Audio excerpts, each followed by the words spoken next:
It's another International Day of the Girl Child set aside to increase awareness on gender equality, provision of opportunities, and defend the rights of the girl child. Arise correspondent Chinaza Samuel tells us more. Over 20 years ago, many men and women from different countries attended the China Fourth World Conference on Women, where it was first determined to recognize the rights of women and girls and where the Beijing Declaration and Platform Action was adopted.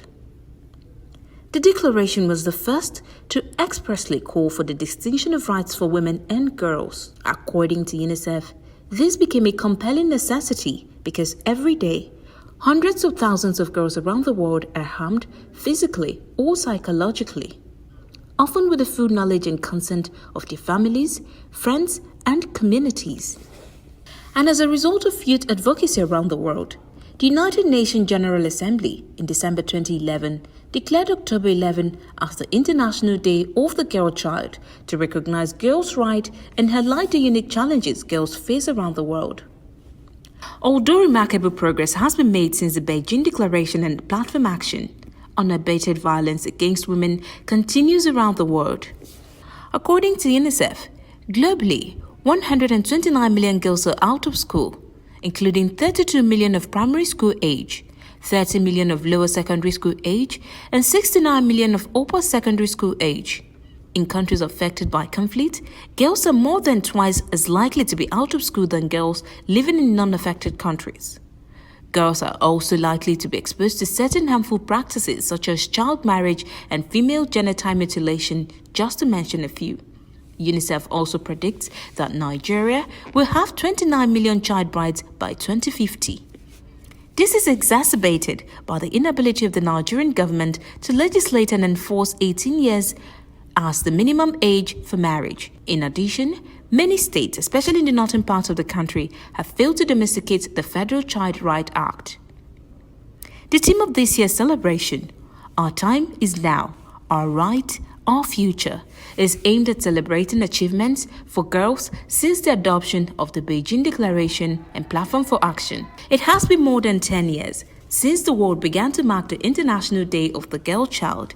It is hoped that with increasing awareness of issues faced by girls around the world, such issues will be conquerable to empower them with the future they dream of. Chinaza Samuel, Arise News. All right, we're joined now by Ronke Adeagbo, Chief Executive Officer of IA Foundation, an NGO set up to socially invest in the education of vulnerable children. Thank you so much for joining us. Of course, we'll be joined also by another guest in a moment. Thank you so much for joining us. And should we really be celebrating? I mean, 10 years since this day has been set aside to celebrate the girl child, draw attention to her plight. How much change, positive change, have we seen in the situation of the Nigerian girl child? Thanks for having me. It's really indeed sad because it's like we're taking one step forward and two steps backward, basically, with regards to the awareness in terms of ensuring that the girl child gets good education. And this is for so many reasons, yeah? So it's multifaceted. Yeah. And the government is not for want of trying, but I think it's about the orientation and the mindset of Nigerians, basically. And I think it's important that we try and imbibe an equality mindset amongst Nigerians. Because I think if we try and do that, maybe we'll try and start addressing these issues slowly but surely. When you look at the fundamental rights of the girl child, not just in Nigeria but Africa, it remains a huge concern. If you're talking about rights to education, health, or even equal rights to life choices. Would you say, because you mentioned government, and that's why I'm asking you this, would you say it's the government that has failed the Nigerian girl child? I mean, does it stop at the doorstep of the government or the society, or more to blame? I mean, there is a social contract, as you know. Girl childs are naturally vulnerable, right? But the government has a responsibility to protect the girl child, to put legislation in place that will protect the girl child. Yes, it's not for want of trying. Yes, we've got the legislation, but most states in Nigeria have not adopted it, and nobody is doing anything about it. I think the federal government must insist that all states must actually domesticate the Child Rights Act, you know, because that will start putting some teeth around the legislation. There's no point legislating and everyone is breaking the rules and there's no penalty for it. People will just continue breaking the rules. Girl childs are vulnerable. Protection needs to be around them. Their family needs to protect them. The government needs to protect them. Everyone needs to protect them. So it's all hands on deck if we really want to solve this problem. Right. Do we have, we have Dr. Adeagbo, National Team Lead, Partnership to Engage Reform for the Girl Child. Thank you so much for joining us on Newsnight tonight. Well, Ronke Adeagbo just, talked about the failure on the part of government. Let's dwell a little deeper into that. What do policy makers, whether at the federal government level or subnational levels, need to do to improve? Because look, you already have the Girl Child Act that's been in place, and there's also the Child Rights Act that Nigeria is a signatory to.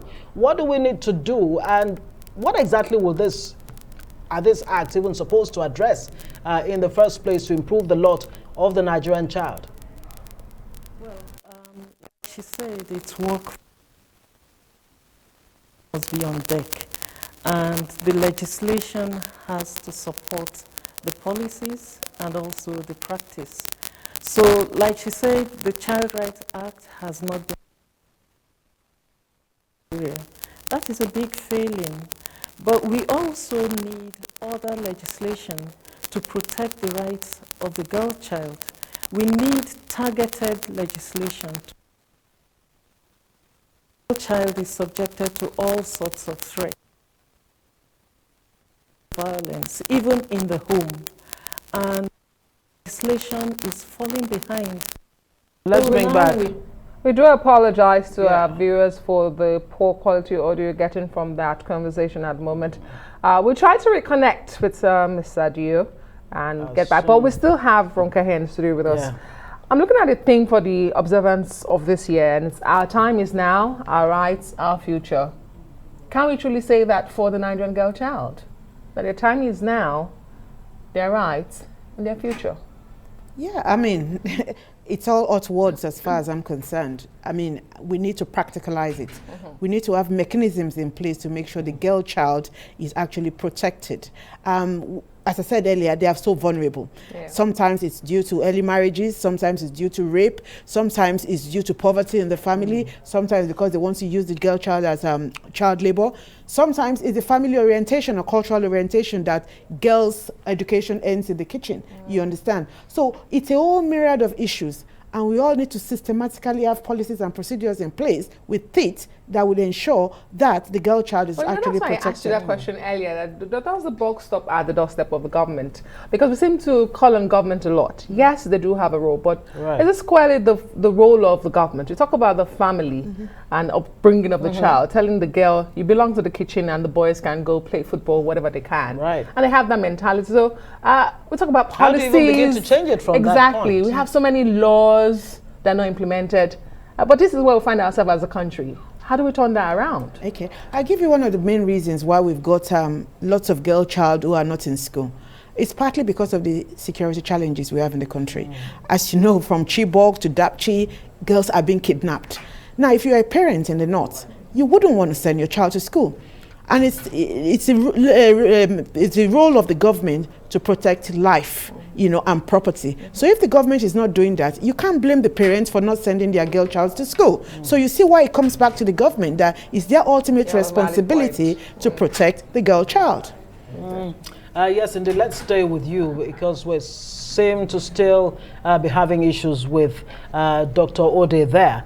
Now, Section 31, subsection 1 and 2 of the Child Rights Act actually clearly says anyone who has sexual activity with a child below 18 is guilty of rape and faces a life sentence if convicted. How strong is this law in terms of acting as a deterrent? When you talk about rape, because you mentioned rape earlier, especially of the girl child, are there areas that need to be strengthened to make this law what the paper is written on? Again, it's about the legislation. Now, the fact that someone is being raped, there's a stigma that comes with that. Yeah. So any young girl that has been raped would not want to come forward to say, yeah, I've been raped.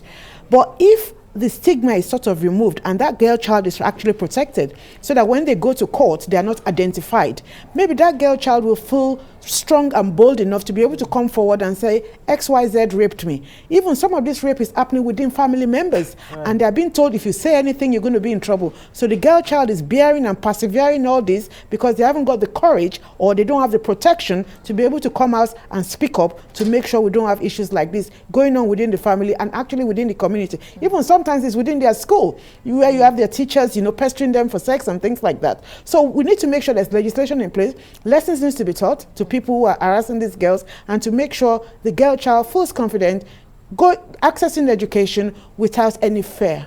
Okay. I don't know if we have Dr. Adeagbo. No, we don't have her, okay, unfortunately. So Ronke will stay with you. Yeah. Interesting conversation so far. So from the work you have done, I believe, with the girl child so far in Nigeria, are there common problems or challenges that girls face in Nigeria, or do they differ in terms of perhaps maybe age and geographical location? What have you seen so far? What's the most prominent? I also want to talk about that. Okay. I mean, I guess you need to ask me the question why I set up IE Foundation, because I was a victim as well. When I finished my secondary school, my father said, no, you won't progress to university because your education will ultimately end in the kitchen. And I proved him wrong. I went on to university and I succeeded. So that's why I'm interested in also helping other girls to actually climb the ladder. So what we're talking about here is that in terms of the girl child, girl child, as I said earlier, are very, very vulnerable, right? So therefore, we need to reorientate parents. Now, my foundation, we actually go on the streets to pick up these vulnerable children. So when we see girls and we pick them up and we take them to their parents and say, why is this girl on the street? Oh, it's poverty. If she doesn't go out there to work, there will be nothing for us to eat at night. And we will say to them, you know what, we will pay for our fees. Yeah, so she doesn't need to go on the street. Most parents are saying no, because they don't believe it. They think it's too good to be true that someone will just come from nowhere and say they're going to pay fees of their children. So they wouldn't want to let go of that daughter. And it's like, look, if we educate this child will take your whole family out of poverty. And then, we cut that cycle of poverty. But again, it's about illiteracy. Those parents are not educated enough to understand what we are saying. So they had no education. Therefore, why should their children be educated? And then they are continuing this spiral, this cycle of poverty. We are here to break that cycle. And education is the way we can break this cycle. All right. Let's quickly bring in Dr. Adeagbo. We can connect with her now. Thanks for staying with us. So what do we need to do, both at the governmental level, community level, family levels, to improve the lot of the Nigerian child? The one critical thing we need to do is focus on education. We need to provide targeted investments to improve girls' access to education. We have to thank you both so much. Chief Executive Officer of IA Foundation, an NGO set up to socially invest in the education of vulnerable children, Dr. Adeagbo there, and of course, Ronke Adeagbo. Thank you both for being on the news tonight with us.